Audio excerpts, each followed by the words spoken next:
Welcome to the official podcast of Eternia.com. We have the power. I'm your host, AJ, aka Voodoo Magic, aka Zor. And today's episode is titled Demons Be Gone, because today we're continuing our retrospective review series of the Netflix 2021 show, Masters of the Universe Revelation.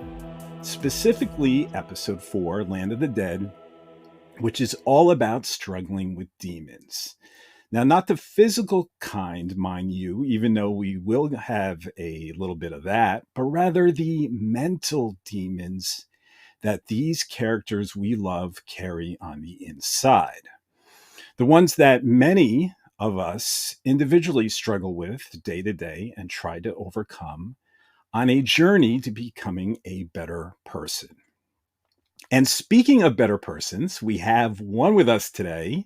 You might know today's co-host as Maria, the moderator of our growing Eternia official Facebook group, or for her fantastic Masters of the Universe fan fiction written under the name Maria dos Lunos. But she is also known as Fernanda. And I'm absolutely thrilled to have her on with us today. So welcome, Fernanda. Thank you for coming on. Thank you so much. I'm really glad to be here. I'm excited to have you, and I'm excited just to talk to you first, to find out how you became a fan and how Masters of the Universe is perceived in Mexico. So, Fernanda, can you tell us your personal beginning with this franchise, your origin story with Masters of the Universe, and how did you become a fan? Yeah, I'm a fan since the very beginning, as it first aired in Mexico in the 80s, just a few years ago. So here, right from the beginning, it was these series um, that they showed in open TV. I don't know if that's the right term, but like you didn't have to get cable to watch it. So Yeah. all my generation watched it, and we were amazed by the power, right? And I didn't have a figure from Motu, from He-Man. It was my neighbor. My neighbor was a big fan. He had this massive collection. He had Castle Grayskull. He also had Mountain, and every new figure that came out, he would purchase. Well, his parents. And I remember him buying Tila and Evelyn so that I could play along, right? So it has a very nice memory for me. Not that I couldn't play with the other figures, but it was really nice that I could play with a female action figure, which there weren't that many back then. And yeah, I think that's why um, I always have very nice and fond memories of my childhood associated with He-Man and later with She-Ra. I still have my action figures of She-Ra and Catra and Glimmer. I think those were, and Swiftwind, I think. I'm at my parents' house, not at my current house. So, So and you still it have stuck those with me. original toys then. So you've never Yes. gotten rid of them. Oh, that's No. great. So you said you mentioned you would play with Tila and Evelyn. Were those your favorite characters from Masters of the Universe? um, Tila is my second favorite character, only after Prince Adam. That's actually my favorite Ah, character. Yeah, yeah, that's so that's the one. so Prince Adam, not He-Man. Is there any? Can you explain why that Prince Adam is your favorite? I think, well, now that I've come to rationalize it, it's because he was carrying the burden of the power. He didn't get any of the glory. He had to pretend to be someone uh, that he was not. Like he had to be this persona of a cowardly prince, and I would sympathize with him. Like he's doing all this great work for Eternia, and it's not getting any recognition. On the contrary, everyone is berating him and thinking badly of him. And I'm so happy that it was front and center in Revelation. I know I'm maybe in the in the low percentage of people who was like so happy to be for him to be front and center in this new show. Yeah. Yeah, I was one that didn't appreciate Adam as much until Revelation, until I realized what Oh, a hero he really was, because so much of us would want to, you know, be that superhero out in the open. Say, look, I'm He-Man, you know, I'm She-Ra, I'm the sure. one that's helping everyone and saving everyone. But to keep that a secret and not take the credit and the glory and all the adulation is so incredible for someone to do that. I don't think normal people could or would do that. So I 100% see where you're coming from, and that's a great choice. You had mentioned to me also, and this is always so fascinating to me because it's not something I even thought of it, that you had an opportunity to interview Ruben Moya. I think I'm pronouncing him correctly. Um, the voice of He-Man from the classic, you know, 1983 filmation series, He-Man and the Masters of the Universe in Mexico. Now, you know, what I know, what as voice actor John Irwin, who voiced He-Man in the English version of the series, but I didn't know that it was Ruben who played the character of He-Man in the Mexican dubbing. So that must have been quite a thrill, right? Yeah, it was. A friend of mine from Venezuela. She has this YouTube channel. She talks about comics and pop culture. And she landed that interview and she asked me to join. And of course, being the massive fan that I am, I was so thrilled. And he was very nice to be with us. And I since I am in Mexico and he's too, I made the phone call, the first phone call. And the minute he picked up the phone, I was teletransported to my childhood. I was listening to He-Man. Uh, I was like, it was the weirdest feeling. Like I got the chills. Like I did not yeah. expect that to happen to me. I was brought back to my childhood in an instant, to very fun memories, and the interview is in Spanish, of course, and you could watch me like I'm in total fan mode in that interview. I really enjoyed it. He was very nice and to be with us there. He has this fantastic voice to this day, so manly, so deep, and we all remember that. You asked me a few moments ago how big Motu was in Mexico and Latin America. I can tell you it's very big. It's part of the pop culture to this day, and even people who were born afterwards can recognize who this guy is. And to this day, it has a massive following and a lot of collectors. And in the groups, sometimes I can tell someone is posting in English, but I can tell they're from Mexico. So I start talking to them in Spanish about the things that we know and where to find the figures here in Mexico and so and so. Yeah. Now, do I understand right that you started collecting just a little in the new Masterverse figures that came out? That you finally you Yes, got the bug, so to speak. Yeah. absolutely. And I didn't intend to. I'm not collecting, but I'm like so far like seven figures, six figures, action figures into I'm not collecting slippery slope. So I to Yeah. be It to be gets us all.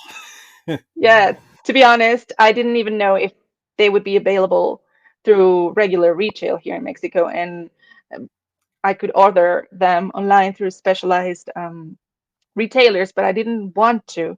But one day I stumbled upon them at a regular supermarket, and I was like, I need to have them.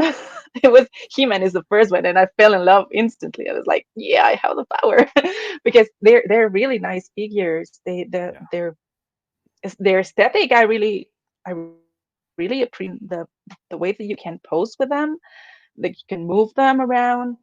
And what I did not expect is that my little daughter, she's 5, she fell in love with those action figures too, and we play with them. So it's very nice. It's very nice. That's great. You know, it's really interesting that Masters of the Universe Revelation has just not impacted you that way, but so many of us, where our fandom has been reignited, and for some of us that haven't collected those figures since they were a kid, or maybe not collected them at all, are suddenly collecting them and as adults, and it's just been a lot of fun. And I think it's all because of well, this series, this poster behind me, that it's just really ignited our passions, right? Yes. And to me, I know some fans were not like thrilled about how the first episode, but I think the whole series, this first season, showed us how important He-Man really is to Eternia. It's Yeah. the the entire planet is crumbling down. The kingdom, the marriage of his parents, everyone is just it's in decay because we need He-Man. I think the point they were trying to make is we were taking him for granted. We were like, as kids, we were, at least I was. I knew he would come and save the day. Like the last minutes, he would appear and he would do his thing, and everything will be okay. And Revelation took that away, and that was very interesting. And I think it it made me appreciate He-Man even more as a Yeah. character. Yes. Yeah. And it's really appealing to adults. And speaking actually about appealing to adults, before we get into our retrospective, I wanted to tell everyone that Fernanda is a fantastic writer. And this isn't just hyperbole. And what amazing is that English isn't your first language, but you would never know it because the way you put your words together is just wonderful. And how you take the readers inside the characters' heads of your fan fiction, characters like Adam and Tila, is just amazing. So, for anyone who wants to check it out, we're going to have a link on forternia.com, as well as a link in the comments of the podcast's YouTube broadcast, so you can check it out. But just a little caveat, it's mature writing. It's probably not for kids, just for adults. But it's really terrific, and I highly recommend it that you should check it out. You just did a great job with that. Thank you so much. I'm really happy and surprised that you think that well about my writing. Uh, and now I am very open about writing this fan fiction. I was not at first. I was very shy, and but over the years, I've learned that if you enjoy something and it brings joy to your life, that's good. And it's clearly labeled as mature. It's not overly explicit because that's not what I get out of it, but it it, it talks about a lot of the feelings. I was like, how can I say this? Um, I let my creativity run free, and I was as cheesy and as corny as I wanted. I didn't censor myself, and in the end, I think I can. I'm very proud of what happened with those fanfics. So yes, check them out. Yes, they're really good, everyone who's listening. So, Thank you. all right. So now it's time to continue with our retrospective series of the episodes of Masters of the Universe Revelation. Today being episode 4, Land of the Dead. Now, audience, if this is your first time listening, we will be doing this chronologically, similar to a sporting event broadcast from beginning to end.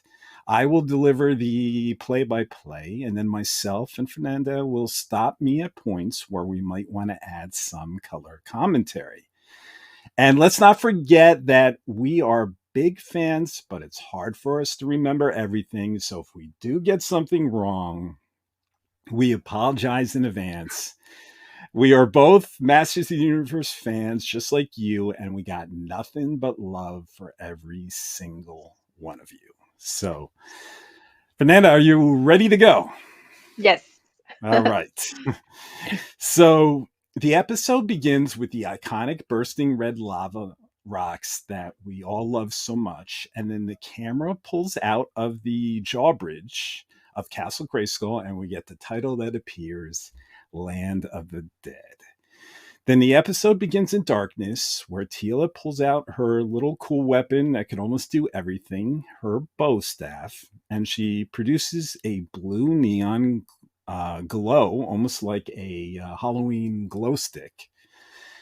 And then, with our fellowship of Tila and Andra and Orco and Roboto and Lynn and Beastman in a dark cavern, Orco begins to speak and recount the verses of when he was a child of a old Trollin nursery rhyme. Something that the writer of this episode, the great Tim Sheridan, explained was actually the idea of executive producer Ted Biaselli. But it was to set up the character of Scareglow. But Orco begins saying, "You cannot make your living in the land of the dead, my dear. The only wealth you'll need to bring is the currency of fear. Flee before your mind goes mad. Trust not what Subternia shows. Terror fuels the fires of hell, whose lord is called Scareglow." So, wow, these children of Trala sure were told scary nursery rhymes. Yeah. And you know what? I think it was a great choice for exposure. Like, how do you set up so in an instant, like in a few seconds, you get a very good idea of who this guy is and what is going to happen, and that you should not trust what's going on in there.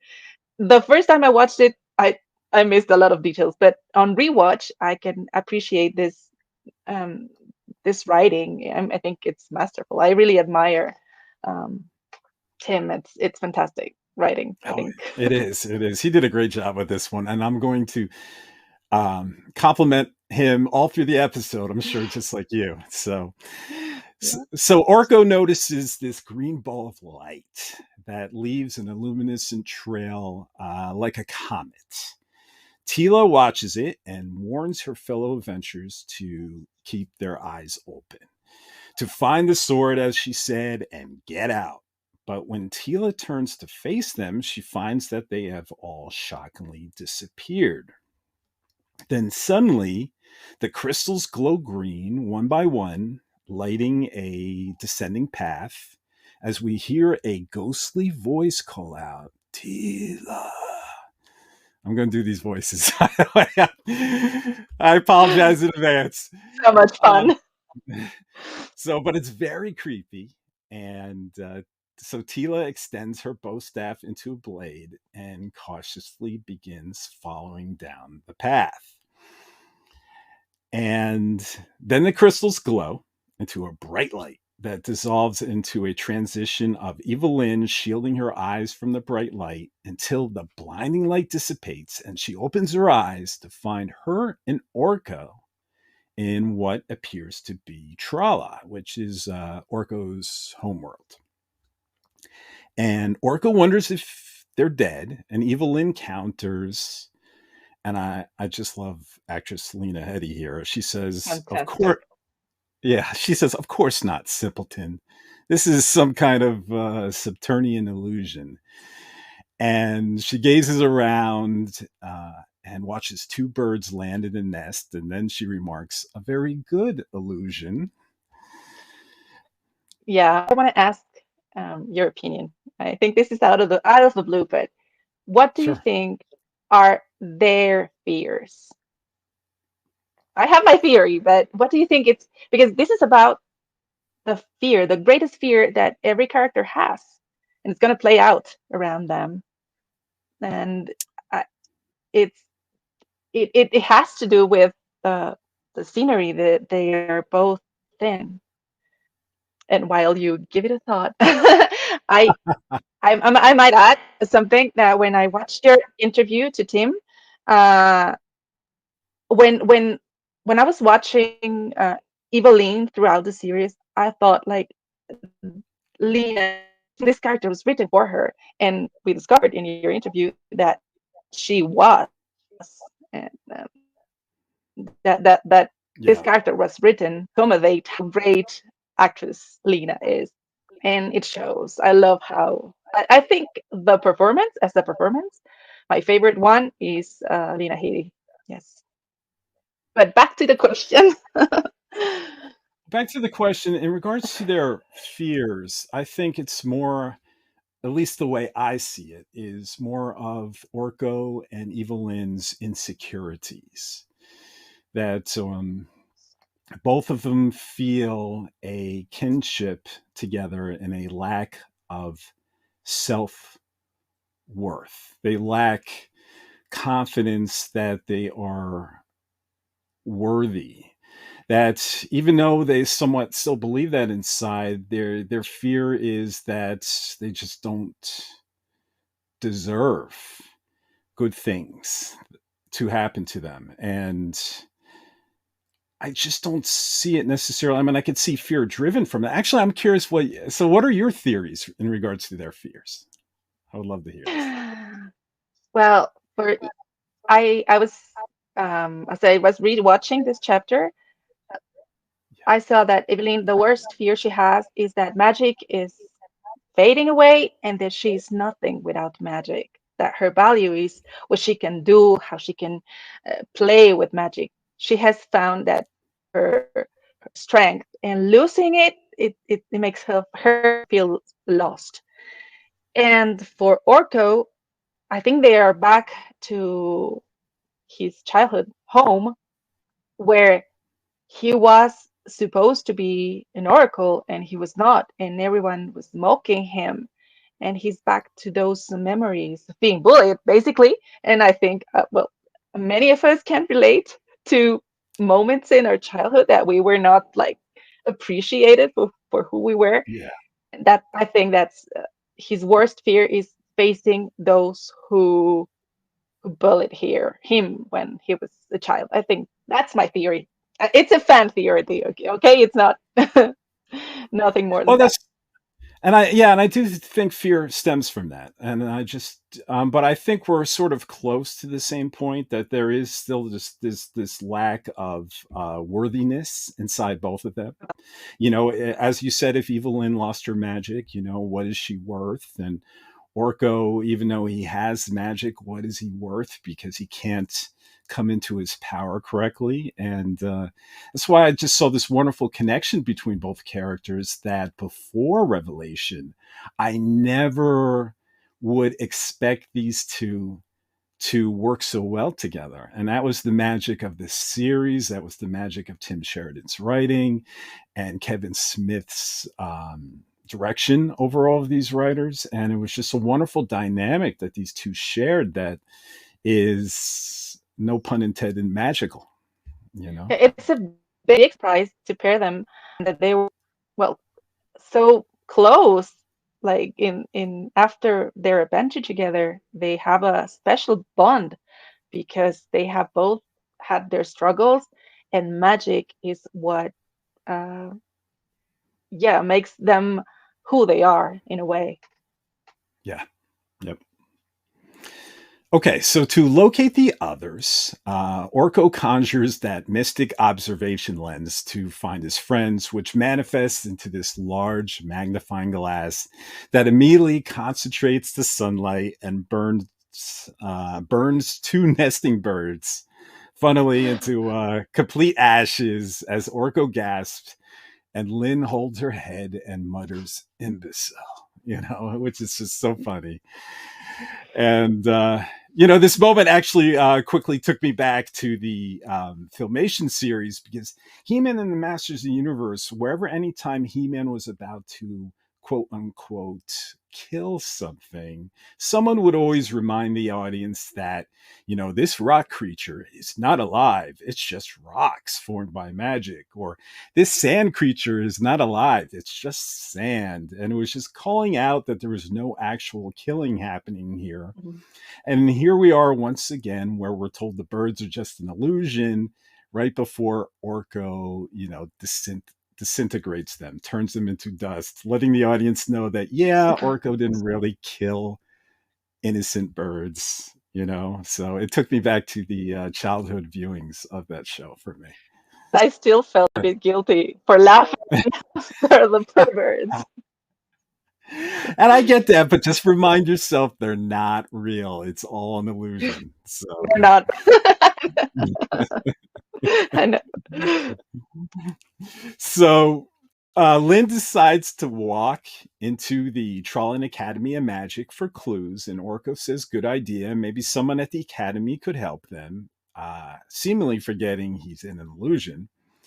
But Orco says, wait up, Lynn, and can I call you Lynn? And Lynn just retorts, no, which is just so hilarious how she responds. And once again, it's just perfect actress. Delivery. Yeah, and perfect delivery, So next we cut to this horrific human skull, right, on a pike in a desolate wasteland littered with armored remains and corpses and bodies that appear from a battle a long time ago. And this is where Andra, Roboto, and Beastman was brought to. And we hear Beastman screaming in a panic, my lady, where are you? My lady! Because Evelyn is nowhere to be found. And but the next assertive female voice in the vicinity tells Beastman to calm down, which is the voice of Andra. And he does. And I love how Beastman subtly defaults to the next strongest female here. And True. and I mentioned before in our previous episode that I wouldn't be surprised if this was a reflection of Beastman's culture, where the females, the queens, the beast women led the tribes, and this was just normal for Beastman. And I really like it. I really like this aspect. It's another layer of Beastman that we never had before. Revelation. Yeah, I loved how they developed Beastman into some character that we can bond with. Yeah. I mean, that was unexpected for me. I I know a lot of people are the fans of the evil characters, and they're their favorite. I don't know why always leaning towards the good ones, the heroes. But in this series, Evelyn stole my heart, and so did Beastman. And I really like your theory. That's I really like that. The way you see Beastman reflecting his culture. Yes. Yeah, and it's what's nice about this show is it just gives you just enough information that you can start developing your theories, right? And it's so fun for a fan to say, well, maybe this is why, or maybe this is why, and it's so much fun. And this episode creates a lot of room for us to speculate and come up with these theories. And it's so much fun. Yes. So Andra says they should figure out where they are first, then they could look for the others. So Roboto accesses his advanced telemetry vision to scan and determine their exact location. But after scanning the terrain, Roboto says they are nowhere. And at that moment, Andra notices they are being watched from a mountaintop. So she jokes or jests to Roboto that she supposes they are alone too.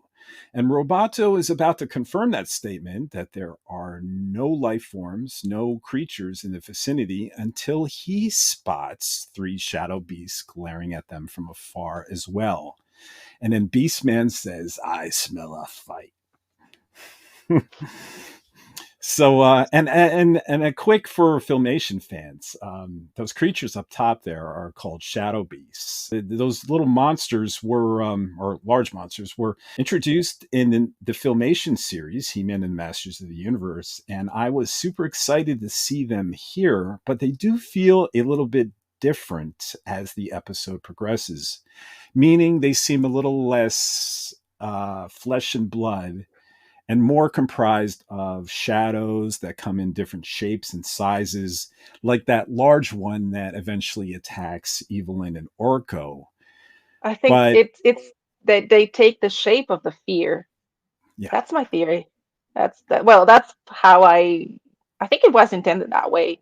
That when one there's some Andra perceives them as zombies or something like the like, and Beastman perceives them as flying monsters. Isn't am I right? Am I right? yes, at first they see the shadow beasts, and then you're right. As we cut back to them, there's zombies and there's fire bats, and it looks like you're right that it's their fears being manifested in front of them. And so I'm not sure why it starts out in Shadow Beasts, but we get Shadow Beasts, I think, at the end of the series as well. So I do think these Shadow Beasts are maybe their original form, and then they can manifest into something else. But it would make sense that a creature called Shadow Beasts from the Filmation series would worship and answer to Scareglow, a ruler of shadows, right? He if someone's a ruler of shadows, you'd probably be ruling and controlling something called shadow beasts. So it works for me personally. Yeah, it makes sense. Yeah. So we cut back to Tila as she steps into a circle of glowing crystals, and finally we hear that ghostly voice again say, at last, so much anger masking so much fear. Then a skull appears briefly in the green mist, and Tila asks if it's Skeletor. But the voice responds, not quite, but I remember that name. And then the figure reveals that he's a shadow of a ruler, now ruler of shadows. And the figure steps out to Yeah, reveal this it. is. I think they left that uh, loose end Yes. in case we can have a continuation, which we will have a second season, and so that they can build upon that, like reveal who this being is, why he's not. He doesn't say I'm not Skeletor. He's not quite, which is very enigmatic to me. I want to know Yeah. more about that. I'm intrigued, and he's a shadow of a ruler. I don't know. Maybe it has to do with the half corpse, half skeleton that we see at the entrance in the previous chapter, at the end of chapter 3, that Evelyn looks at it with this longing, and we thought that it might have been his father because of the other iterations of other comics and this sort of thing. But after the next season, I'm not sure. I'm not sure what this skeleton at the entrance of Subternia is. I'm confused. I have to confess about that.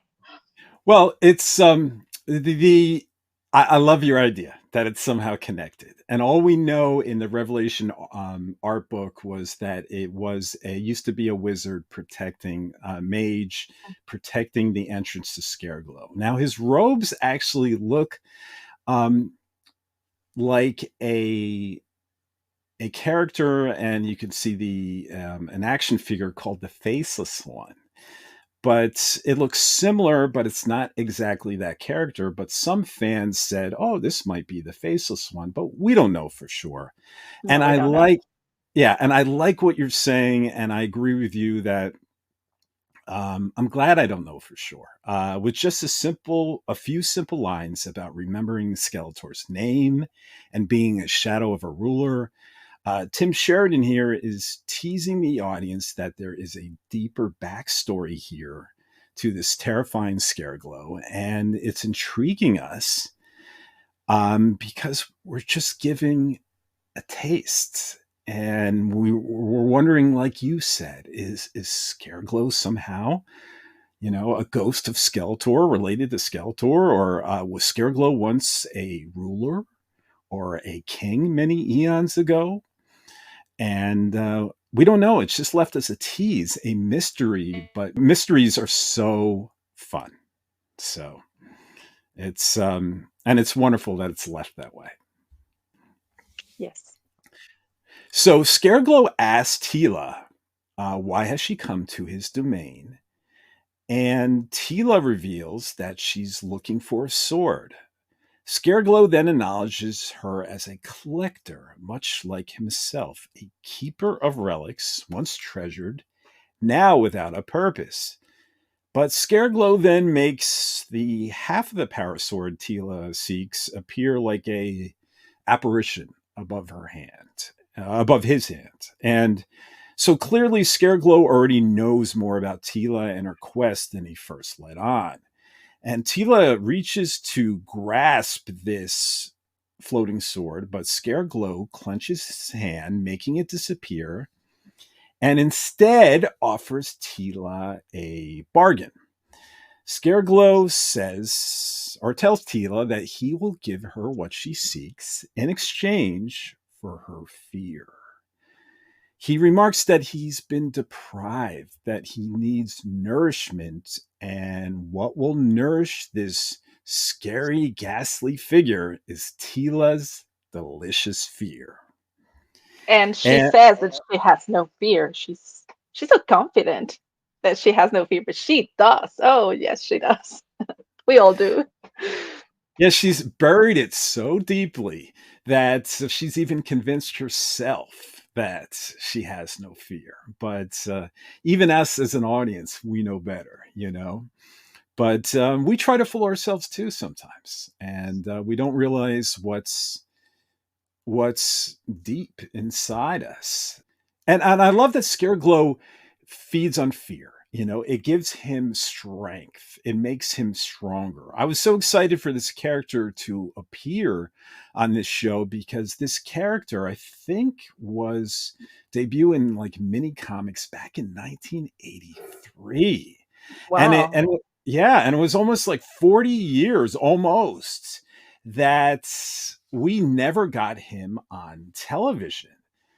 And then finally we did, Fernanda, and it was fantastic for fans. And I'm just loving it here. And I'm loving also that every time Scareglow gets close to Tila, he starts to glow.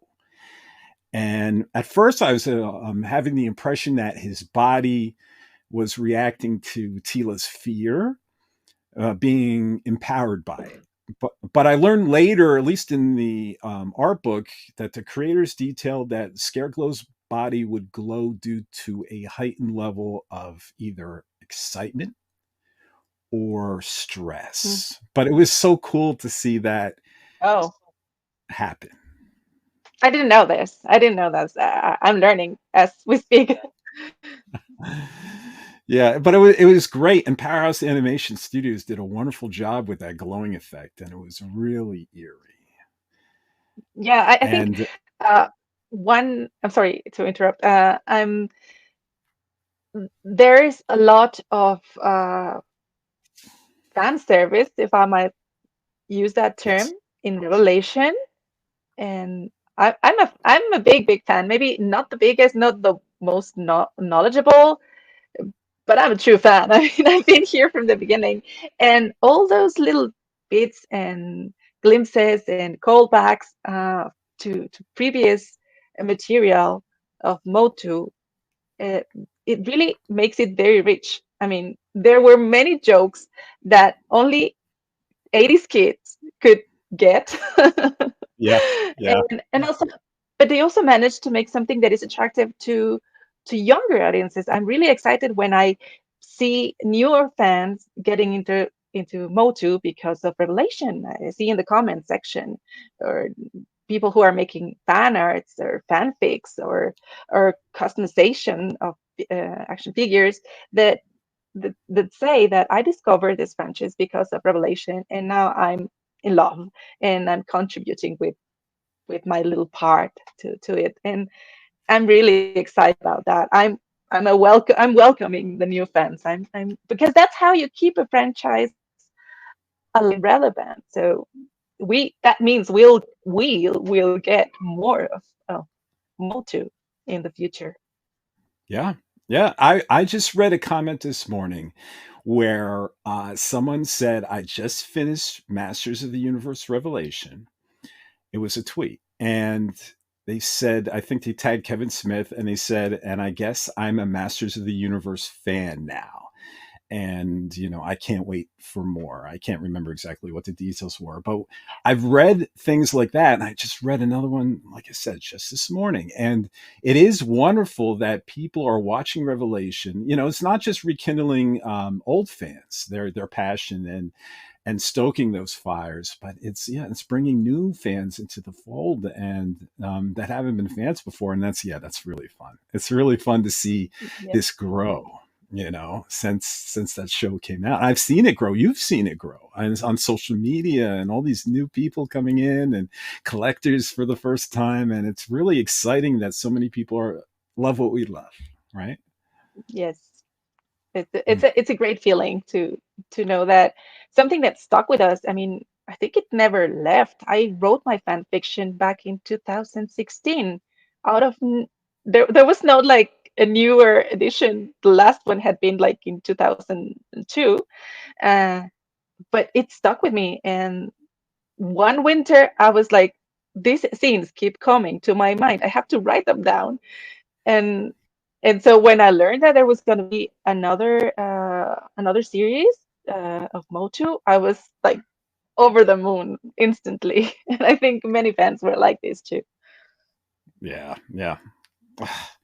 I couldn't believe it. I felt, especially when I found out it was a continuation to the original Filmation series, because that's my favorite version until now. And so I was so excited for it to pick up all of those threads, including the main one, which was Tila's Quest, which was the episode that Tila found out. Well, she didn't find out. We found out as an audience that Tila was the daughter of the sorceress, which is, a bit important in this episode here. Yes, I think um, if I might add this, Tila has been central to the story. The sorceress is central to the story. I see that the champion and the sorceress are two sides of the power, and Tila was bound to become the new sorceress, and so her destiny and Adam's, I mean He-Man, um, they're bound together, and they are very important. And I'm really happy that I get to see that that change. Yeah. So Tila says she fears nothing, but Scareglow counters she is dripping with it. And ultimately, Tila decides to make the deal with the devil and agrees that in exchange for the sword of power and the freedom of her companions, that Tila will show Scareglow her fear. And Scareglow says done and snaps his finger, and the glowing green crystals that surround Tila emit a blinding light. And she shields her eyes, and once the light fades, she sees that she's floating over a giant dark pit, what Scareglow calls the Well of Darkness. And Scareglow reveals some fine print, basically telling Tila that the deal is to survive your demons and gain the prize you seek. But if she succumbs to her demons, if she falls to her fears, then she will spend a eternity with Scareglow forever as part of Scareglow's collection. And Scareglow says the revelation beckons, or maybe he says begins, but then Tila is hurled down the pit. So then next, the transition is back to Evelyn and Orco at the Academy of Magic in Trala, where the well is. And Orco suddenly points out that the well is called the Spell Spring, a great fountain of mystical energy that sits basically under a planetarium of these planets. And Orco explains that the Spell Spring is a never-ending source of all Trollan magic, that it's their life force. But now it sits completely dry, and it's a sign that all the other Trollans are gone, that they've seemingly died. And Orco asks how, and Evelyn indicates that magic is really dying, not just in Eternia. And Orco starts to get scared that this is not just an illusion, but a reflection of what it looks like today in Tralla. And perhaps he is the last Trollan in the universe.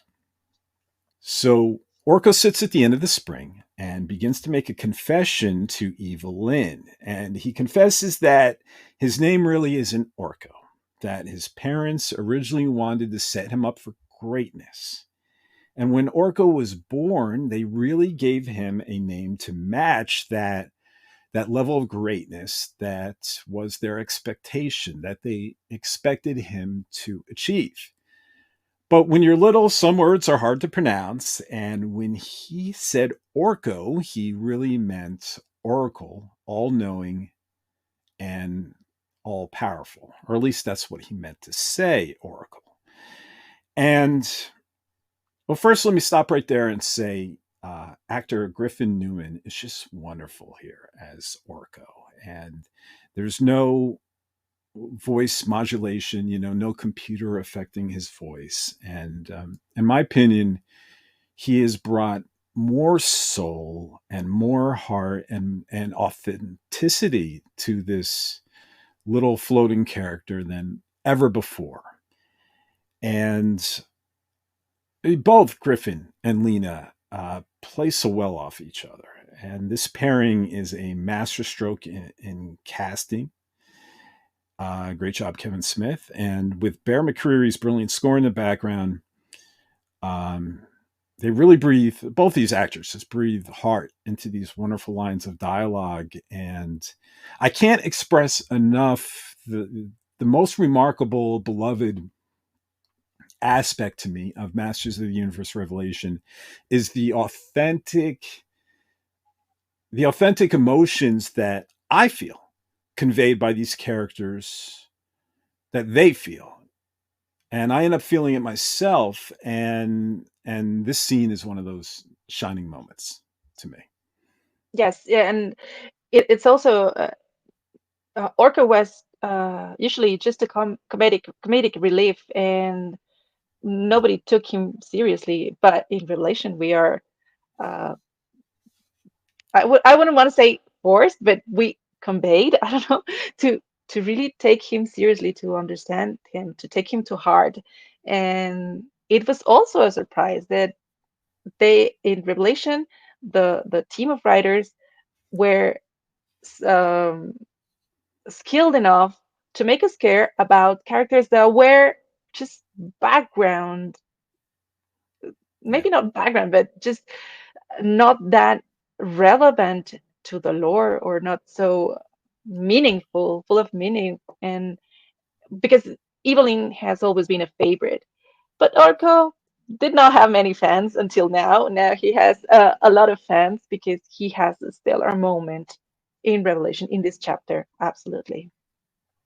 Yeah, you know what? I didn't hate Orko, but I never loved him until now. And Yes. now, after this episode, I love him. Yes. Yeah.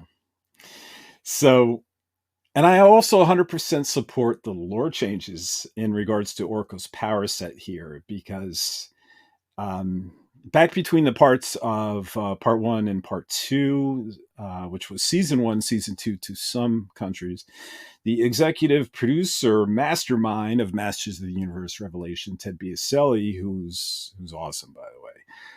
He did an interview and revealed that Kevin Smith and team pretty much adhered to all 130 episodes of the Filmation He-Man and the Masters of the Universe series and the lore it established. But he did say he made 3 changes, and there were 3 creative liberties that they took. And now in the last podcast, we discussed the first change they made, where they altered Roboto's origin, his birth from being an alien born on planet Robotica to a creation of Man-at-Arms instead. Well, in this episode, we see the second change, the second alteration established from the Filmation show to Revelation, and that was in regards to Orco's power set. Now, originally in the 1983 Filmation series, Orco was written as this powerful mage, a powerful wizard on his homeworld Trala, that he was the Oracle already on Trala. But when he came to Eternia, he became this bumbling fool magician, and he couldn't get anything right. And the creators of Revelation had trouble reconciling Orco's motives. I mean, they would ask, why, if Orco was one of the most powerful magicians on Trala, a wizard that could protect Trala, his homeworld, he had a family there, he had a girlfriend there, that why would he choose to stay on Eternia and basically become a mockery of magic and a court jester to the king and queen? Why would he endure that and constant struggle with being a failure at magic and call himself a failure in that show and be so disappointed with himself? And I would have to agree that it just didn't make sense. And it was more suiting for the character of Orco to struggle with magic on all worlds, where he too was trying to win the approval of his parents and live up to his name Oracle, just like Adam was trying to live up to his status Prince. And both Orco and Adam could develop a kingship, in them being considered both a disappointment to their parents and their inability to win their parents' approval. So for me, logically, this made sense. So I understand completely why they changed the Filmation show to Revelation in this aspect for me personally. And I thought it was better. Yeah, it improved the character arc, because otherwise you wouldn't have, like, why would you leave something that was perfect for you and be, well, a jester, right? It's the darker word, I think. Yeah. Yes. um yeah, it makes it has more narrative sense, I would say. Yeah. Yeah. I agree. It was a good choice. So, all right. So Evelyn starts feeling empathy towards Orco, feeling small and insignificant. And this is to me where Evelyn begins to start feeling like Lynn, where the true human inside her starts shining through the villain's costume. When she explains to Orco that she has to fight, that he has to fight, that they have to fight for everything they won't give them. His enemies, yes, but especially his friends.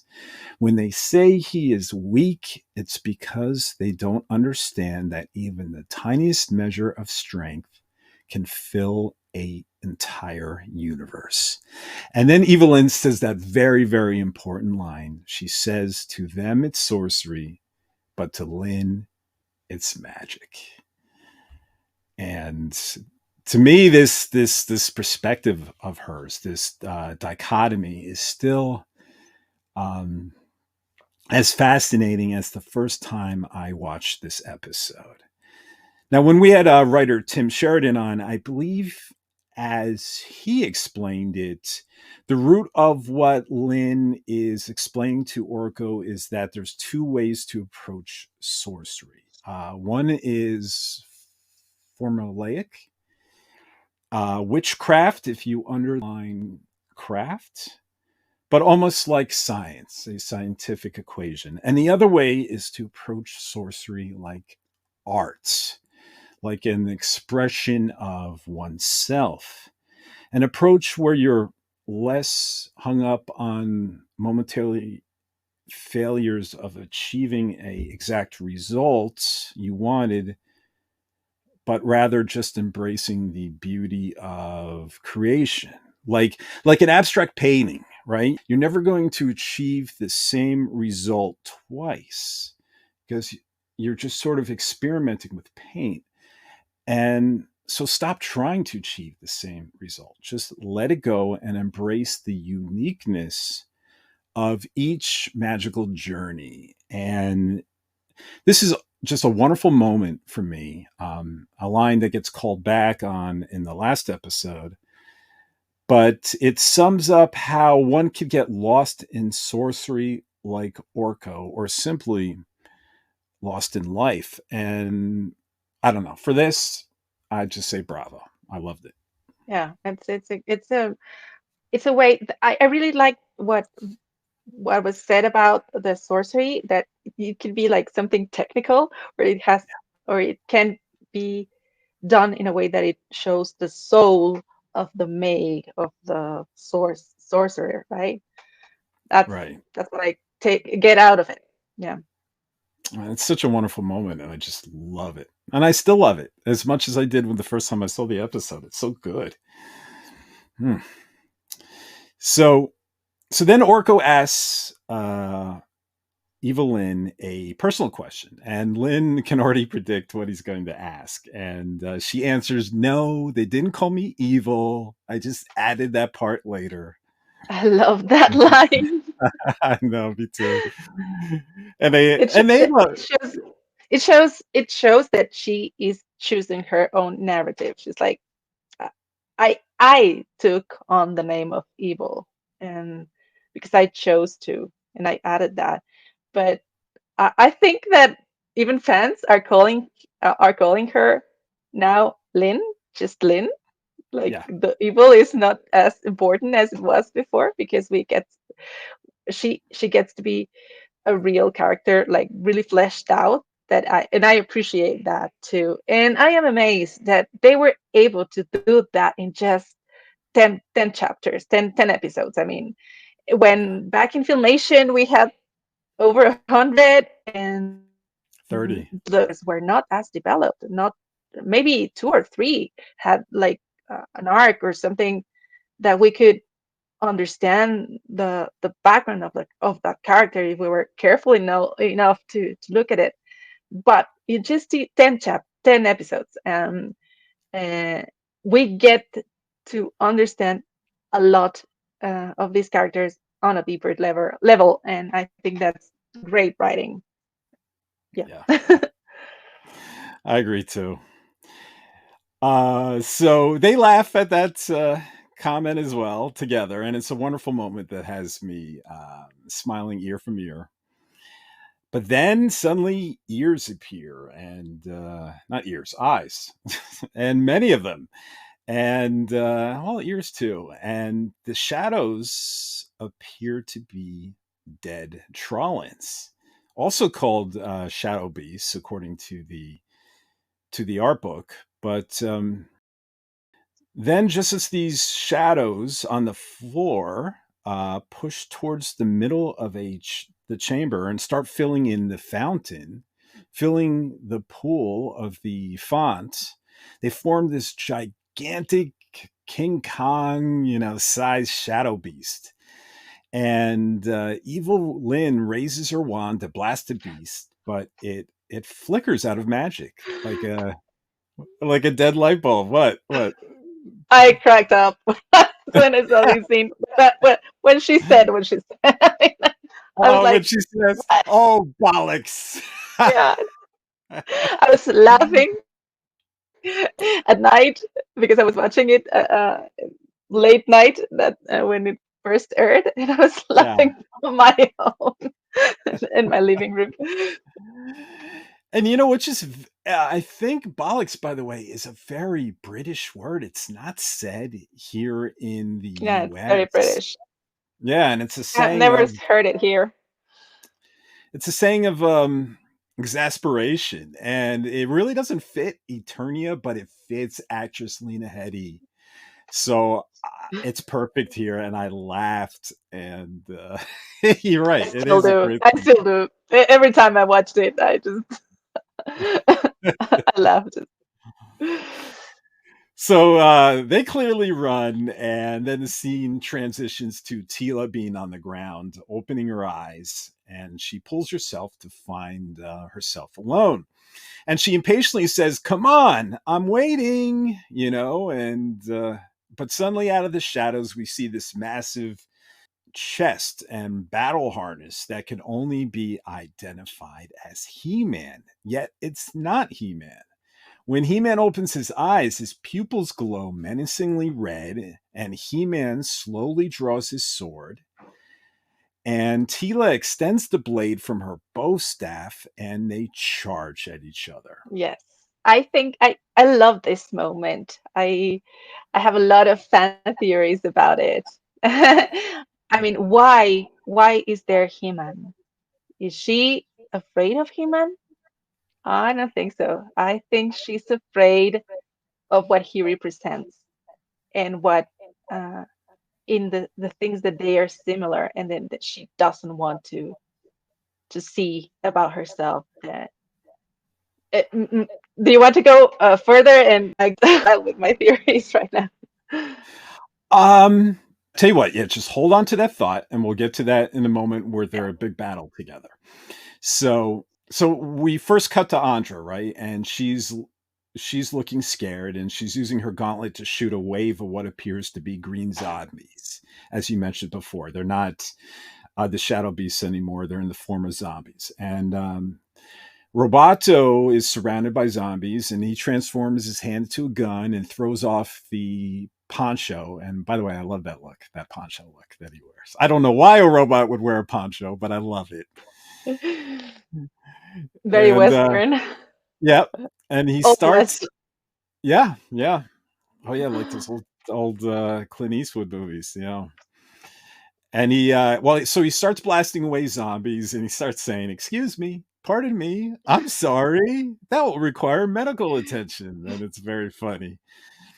And Beastman kept fighting fire bats with his whip.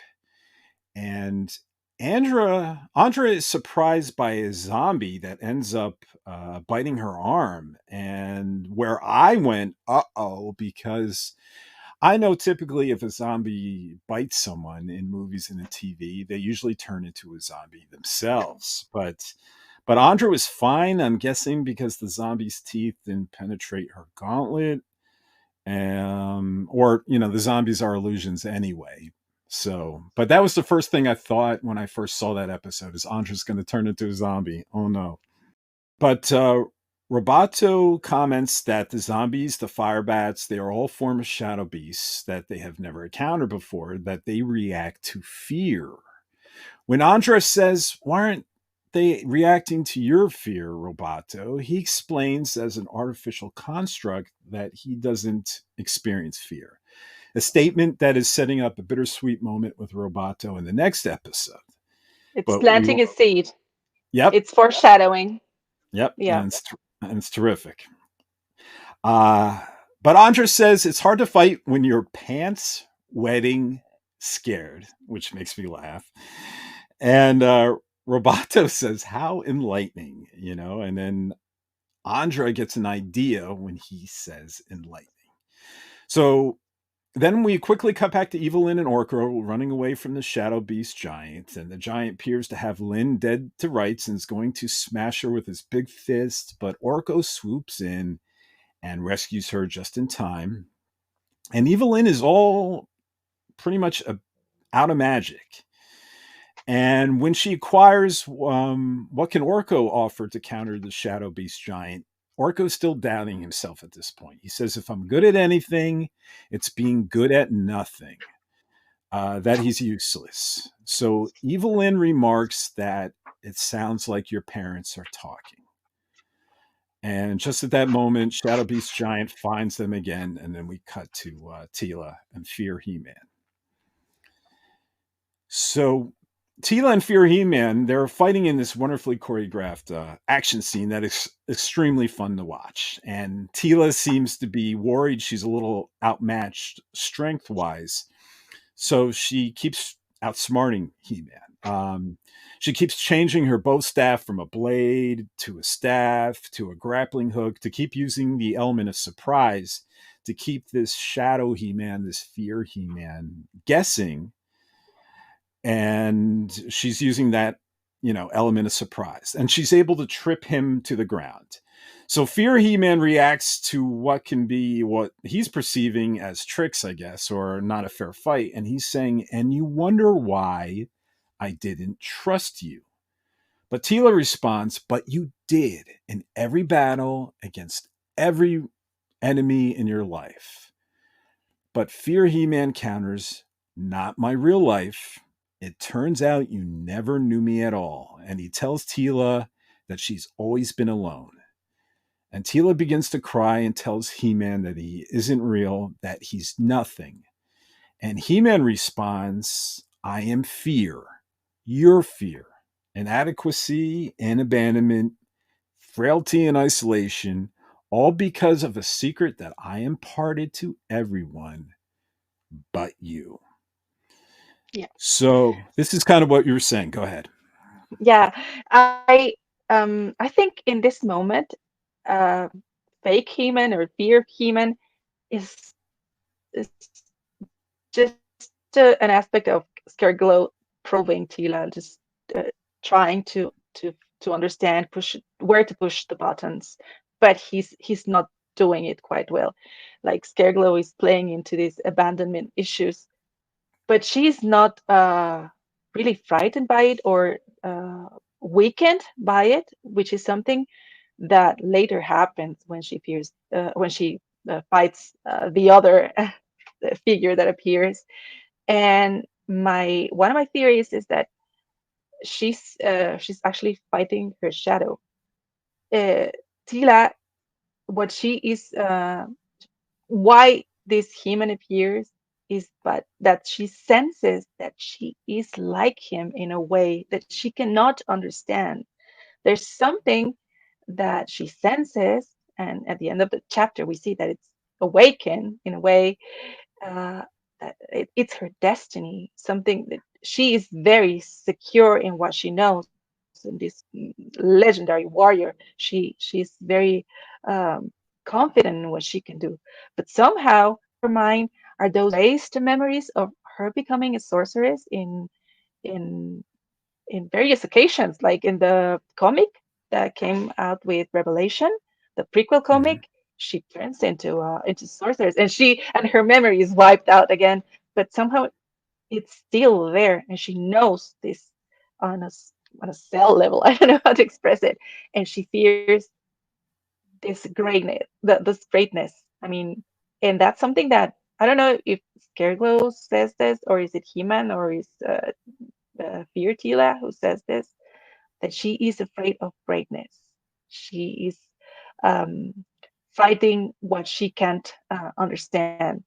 I don't want to get too technical, but I want to address something that my theory is that Tim Sheridan was playing with a concept that was from Carl Jung in psychology. It is called shadow work, where Hmm. there are aspects of ourselves that we have repressed. They don't necessarily are negative, but they are hard to accept for us in the society that we live in. And she is um, all this fight is her integrating this shadow. And usually, when you face your biggest fears or the things that you um, maybe are ashamed or can't understand about yourself, when you finally see them and give them their place, uh, there's a great strength that comes with it. That's my theory, and I think that we can see that a little later in the chapter. Yeah, I I like you. I like your theories, and I have some different theories. But what's great is um, it can be so much to everyone. So for me, I feel that she has multiple fears, and I agree. Her biggest fear is this what she needs to become. But I also do think Tila is crying here when she tells He-Man he's not real and he's nothing, and He-Man is saying, "I am your fear. I am." your fear of abandonment and isolation. And I think for me, what I got out of this is Tila has multiple fears. And one of her fears is what fear He-Man is talking about here begins with Tila being abandoned as a baby by her mother. It's real trauma, It's trauma. called adoption trauma, where even if a child is adopted into a loving home and grows up to adulthood around loving foster parents, that's common for them to still have not dealt with, not gotten over feelings of abandonment, feelings of rejection, the lack of feeling self worth due to their real birth parents not keeping them. That these feelings can be repressed deep inside and even make the person who is adopted, the adoptees, struggle with their own personal connections, struggle with their own personal relationships, even as an adult. There's a lack of trust there that's rooted in them since a child, and it's a wound that well, sometimes never heals. And this wound to me was ripped open by learning that the men she loved, um, even romantically, Adam, He-Man, kept such a big secret from him that he shared with everyone else in his close knit group: Duncan, Cringer, Orco, but not her. So Yeah. I get this still makes all these feelings of isolation come up. That she's still removed from family. She's not real family. And at least that was the impression I got, at least being one of her fears.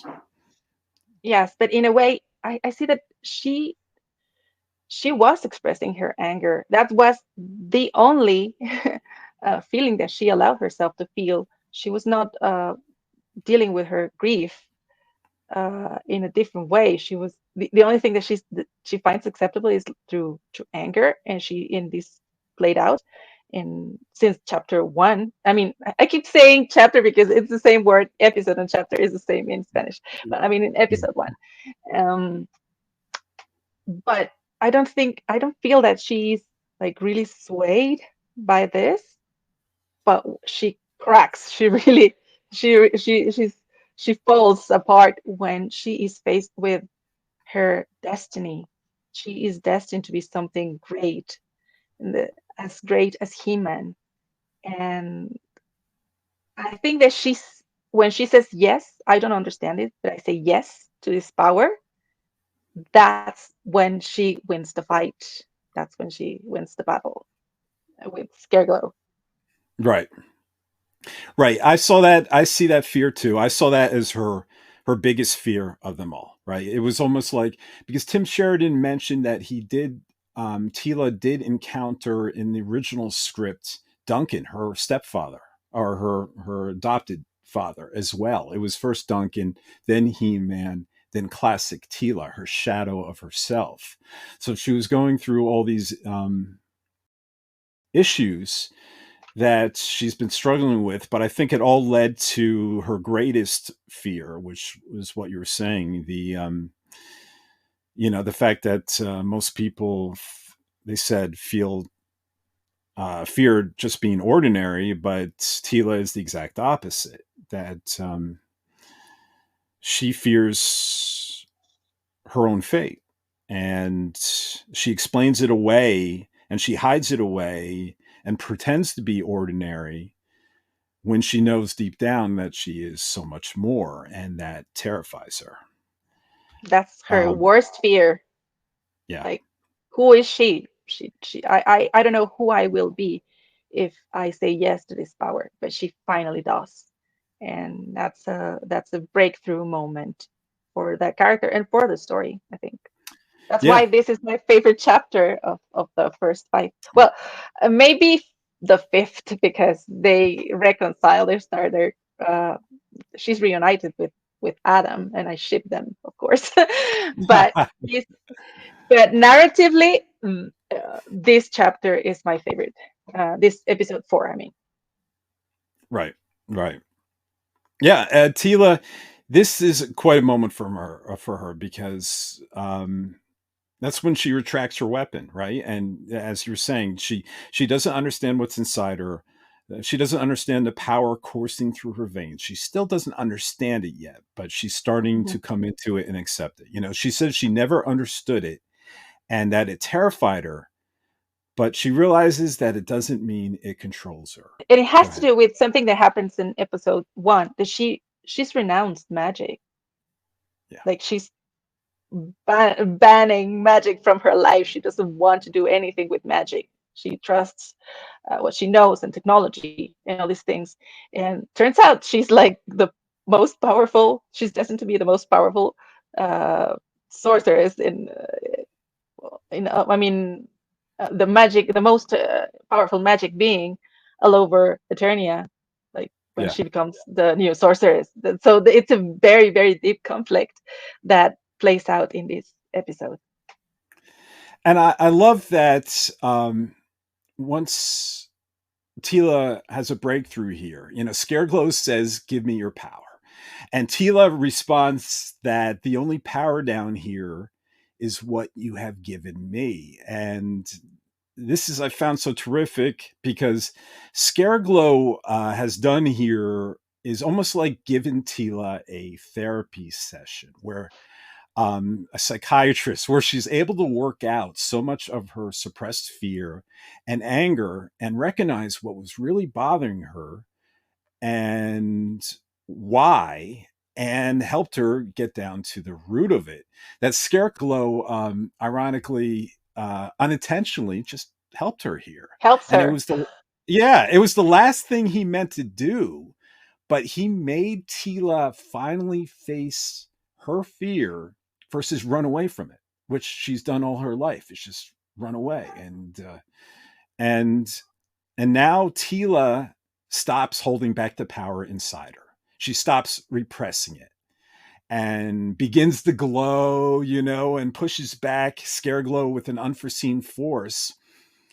And, you know, as Tila speaks, it goes from that satellite shot to satellite shot where we see Evil Lyn hold on to Orco and use the power that Orco had inside. And it wasn't Evil Lyn's power, it was Orco's power that she used to defeat the Shadow Beast giant. And then we cut to Andra, where she's modifying Roboto to blast and disintegrate all the zombie threats. With As light. Tila's yes, I think there's a thematic element to this episode in which when you shed light over your worst fear, then you can see what it's hiding and what is the power, and then it disappears when you shed light over your worst fears. I think that's fantastic. And small groups that have, well, Tila and Orco and Evelyn, and on the other side, the other three, uh, that's the solution to this problem of being in the shadow world and shedding light over them. yep. And now Tila starts to embrace some of the power inside. She still doesn't understand it, but her body glows, and that blessing on her forehead that we learn about in another episode glows. And Tila summons half the power sword she's looking for into the hands herself.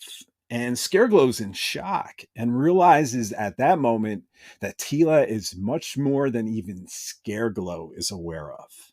And that's when Scareglow asks Tila, "What are you?" And Tila looks down at him and says, "Oh, Scareglow, I'm your worst nightmare." So this was the first moment she came into her power. She still doesn't know how to use it yet. She still doesn't know she's the new sorceress, but she was able to manifest the sword she was looking for all along. That she didn't even need to go through this trial. She And still it has was a long way to go. She still has a long way to go on her journey, but now she's she's gone to the lowest possible point, figuratively and literally speaking, and now she's coming up again in the heroine's journey, which is a bit different than the hero's journey.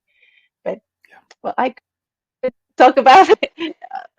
But this thematic element of going on to the underworld and then coming back and um, reconciling and gathering your tribe. I saw this very clearly in in Revelation as Tila comes out of this ordeal, changed and a lot stronger than she thought. When as you said, she still doesn't know how to control it. She doesn't know what's going on. But she said, "Yes, I don't know what's going on. I don't know what this is truly, but I say yes to my destiny." And I think that's the strength that she finds there in Subternia. I don't know what's going on. I might fear it, but I'm going to own it, and I'm going to Yes, lean into it. And yes, he doesn't know how she makes the sword appear, because he has it hidden away, but she does. And I love his face. And I love her saying, "I'm your worst nightmare." yeah, And then the entire fellowship has successfully overcome their challenges, and they are finally reunited. And Tila climbs out of the well and reveals to the team she has obtained the power sword. And after some hesitation, reluctantly gives it to Evelyn so she can use it to locate the sword's other half. And Evelyn does this very cool magical act where she slides her wand down the half of the sword and says this cool incantation commanding the sword to disintegrate the cavern wall and open heaven's gate and lead them to the saber's mate. And Evelyn then strikes what appears to be, in all intents and purposes, the door's keyhole with the sword, hmm and it charges up. It's almost like plugging it in this beautiful, visually stunning door to Preternia, to the heaven of Eternia. And did you ever watch the Lord of the Rings movies at all? yes, yes. This I'm this a big fan too. this door to me looked like it came right out of Lord of the Rings, the film, The Fellowship of the Ring. I don't know if you remember, there was a scene where Gandalf the Grey needs to enter this western gate of Moria, this door of Durin, by speaking a password, which happens to be the Elven word for friend. And hmm this glowing purple door that Evelyn has opened with the inscriptions around the top, Yeah, it and looks the very similar to it. Yes, yep, it and looks like the opening with magic, right? yep, and And it's an archway archway. yeah, yep, and and what's also interesting, just like Tolkien, who wrote the Lord of the Rings stories, is apparently the inscriptions, the writings, like around the archway and on the door, is a real language that they created for Masters of the Universe Revelation. And I read about that in the art book, that it's a real functional language. And Wow, um, and it's like something like, if I have some free time, I'm going to want to study, and maybe one day people will write in this language that no one's going to be able to understand. But what's really neat? This is really neat. Is that one of the writings on the door actually reads, "Skeletor resides within the magic orb." And I didn't know who was warning them. It could be the door. It could be um, the sword. It could be something in Preternia, but they don't understand the language. But I think it's really marvelous that one of those writings actually is warning them, "Beware, Skeletor is with you. Skeletor is in the orb of the wand." it's And watching. no one could read it, but it's there, and we don't know it either. But when I read this art book, and now I know it says it, it adds another element that it's just wonderful to be a fan and to think of these things. So, like, who was warning them? And too bad they couldn't read it. So, but it was just something really cool, something to deep dive in. After that spell is done, Evelyn almost faints, but Beastman is there to catch her. And the door opens, revealing Preternia on the other side. And that's when we see the two towers and the monorail, and everything gloriously looks like this classic playset that was released a long time ago called the Eternia playset. Um, Tila is just stunned, wondering how Evelyn was able to perform such a marvelous feat. And Orko responds saying that Evelyn did it with every last bit of magic she could conjure for the good guys. And then winks at Lynn and says, turns out nobody's born evil. And Evelyn actually seems to ponder and think of what Orko's saying, but suddenly she doesn't have time because a big rumbling occurs and a large green mist seeps through the ground. And we see a green skull and we hear the voice of Scareglow say, what really matters is not your birth, but how you die. And Tila tells everyone to run for the door, but Scareglow summons these like stone like tentacles that grab the legs of the adventurers and hold them in place, except for Orko, because he's floating. And everyone tries to break free in a panic, and that fear that they produce only strengthens Scareglow. And Truly. Scareglow shouts out that their fear is crying out louder, louder, louder. And as he's screaming louder, there's this reverberating echo that is loosening the stalactites, those stone spikes from the ceiling. And they come falling down towards our heroes. And when Tila believes they are going to be struck by them, they suddenly freeze in midair, and it's revealed that it's no one other than Orco who saved him. You know, it seems that Orco is finally taken Evelyn's words to heart and is fighting back the green ruler of Subternia as he turns these stone stalactites and sends them shooting at Scareglow. And for the first time I was watching this, I almost cheered at the television screen. So it was a great moment. It was very moving. It was. I was in tears. I'm not ashamed to admit it. I. I was like, this is his moment. He's sacrificing for the group, for a greater good. And Motu has always been about that, about the greater good. And I think that's why we clung to it so much. Like it gives you this comfort feeling, not just nostalgic, but like comfort. Like there's still things in this world to fight that are worth fighting for, and to be good, and all those things that we as old time fans we, we heart so much. We love so much. Yeah, yeah. And It's a great story. I love how Orko turns back to Evelyn, and because it's thanks to her and her clarity that allowed him to finally tap his potential. But Orko says, "Look, Lynn, I'm doing it, me." You know, and I love it. And and then Tila is able to break the rock tentacles holding onto her leg, and And Tila's escape basically yep, and into Eternia. well, they don't escape yet. Tila says you have to hold on because Tila goes off and helps to break the other ones free, because to break Andra free and stuff from her, I think, rock tentacles. But Orko calmly tells her, Tila, it's okay. I'm not afraid. He can't scare me.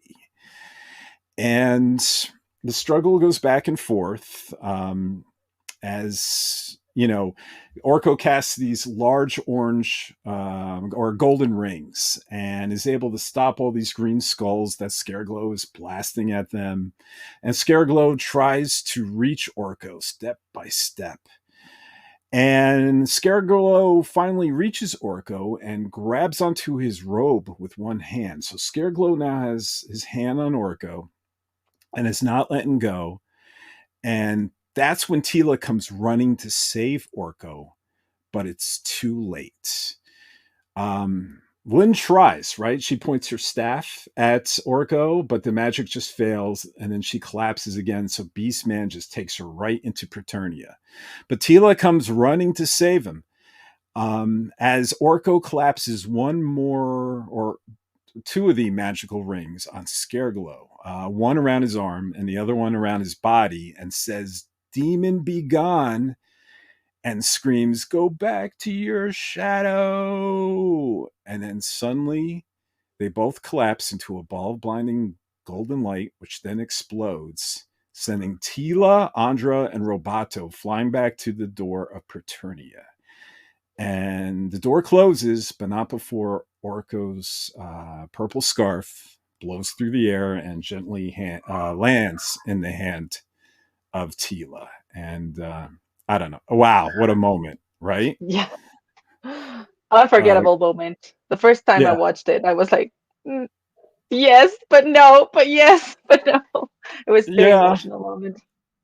yeah. And Griffin Newman's performance combined with Rob Sheridan's or Tim Sheridan's writing, and it just and it also took me back, be honest with you, to that Fellowship Lord of the Rings movie where Gandalf is about to fall and he goes, "Fly, you fools."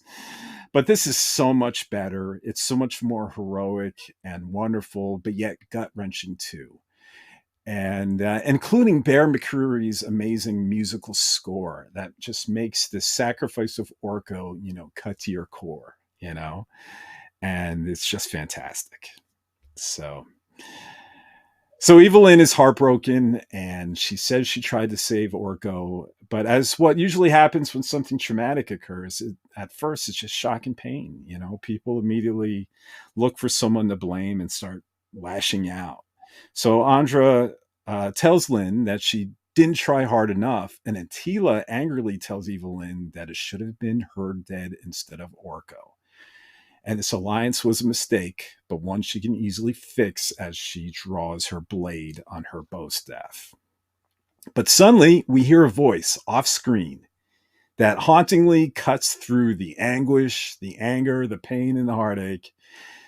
Not just for the characters, but for the audience, for me as well. And it was like, is that? And yeah, Tila looks over to the trees and sees a young man standing before her. And Tila says, "Adam?" And yes, it is. As Adam's eyes widen in amazement as he gazes at her and says, "By the power of Grayskull." And then it cuts to black, and we hear this Yes. wonderful female voice singing a beautiful but somber tune. And the episode is over. And wow, what an episode! Yeah, it was perfect. I mean, and I think that uh, when Adam appears, it helped us as an audience to get out of the shock of the loss of Orko because uh, it was a very intense moment. And then we see Adam and we say like, okay, but there's hope. They are reunited. They are reunited, and I was sure as soon as I saw him. I mean, as soon as I saw Preternia, I knew Adam is going to be there. I Yeah, have no doubt about it. And I felt that he was going to be okay, and he's going to restore Eternia to what it once was, and be now that everybody knows what a hero he truly is as Adam and as He-Man. I think that was a great way to end that episode. Yes. yeah. And it made me feel that Orko might be okay too. If Adam was okay, that maybe this won't be the end for Orko, no matter how sad it was, and it still was sad. So overall, your feelings about this episode, you loved it, right? Yes, I think it was quite a trip. I mean, it was very emotional. It took the fellowship, if we can call them that, Yes. uh, to the lowest point, and then they can only and made them stronger. Each of the characters uh, came out stronger, especially Orko, Evelyn, and Tila, which are very very central to Motu lore, I think.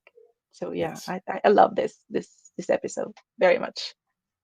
Me too. For me, episode 4, Land of the Dead, was the episode that really clinched it for me that Masters of the Universe Revelation was really something special beyond anything we've ever watched in the Masters of the Universe universe. It's a unique episode, not only in the terms that it feels self-contained almost and could almost be a standalone adventure, but this episode to me was all about soul searching, recognizing your fears and admitting to them and exercising those demons of the past and finding strength in your fear and your faults. And it's a brilliant episode and thought provoking and reaches really for me an emotional level that I've never seen in Masters of the Universe and never thought I would see, to be honest. And it appeals to me not only as an adult, but a flawed adult with my own family issues that I'm subconsciously, I'm sure, even wrestling with to this day. And it's a wonderful episode across the board. And, you know, and I just thank you, everyone involved, the entire cast, and Tim. And I just loved it. And I continue to love this series from here because this is where, for me, Masters of the Universe Revelation really hits its stride. And each episode is just so terrific from here on out. And now, after watching 4, I just can't wait to revisit the rest of the episodes. So it's great. Yes, I love it too. So that about does it, Fernanda. Do you have anything else you would like to touch upon or add before we sign off? Yes. Well, just a little detail about my fanfic and Revelation. If I had not written my fanfics back in 2016, you would think that I took a few things from Revelation and put them into it, but I did not. And when I was watching it, I was like, yes, this is the thing that was in my head all these years, and uh, seeing this universe taking to a deeper level of, of of emotion and exploration of the characters was just an amazing experience for me. There's this scene at the in the episode, in the first episode, at the throne room, when Tila is going away preparing for battle and Adam is left behind, and the father is looking at him like, oh, a different context, of course, but it's very much like that one. And I was like, yes, that's what I was thinking about. And of course, to me, as a writer or as a creative person, it was very nice to see that these thematic elements were relevant not only to me or to a niche readership, but on a wider level of the Motu lore. That was, I think I'm gonna close with that. Yeah, I love Revelation for so many things, and this is one of them. I love it too. And I want to thank you for coming on. You've been an absolute delight, and I appreciate you co-hosting today. So thank you, and and thank you all out there for listening to this podcast. And if you enjoy this show, please show us your support by subscribing to our streams, our channel, and please give us a like and a comment below. And you could also drop us a line too by sending us an email to forternia@gmail.com. We really do love the feedback.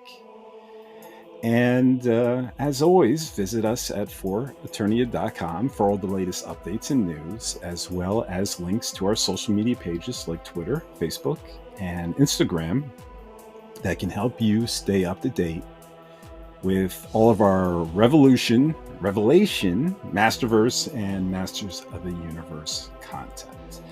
And also be sure to check Fernanda's links to her fanfic either on the foreternia.com webpage or in the YouTube comments of this podcast. So that's it all. We'd like to thank you again for listening, and let the power return. We'll see you next time. Thank you so much.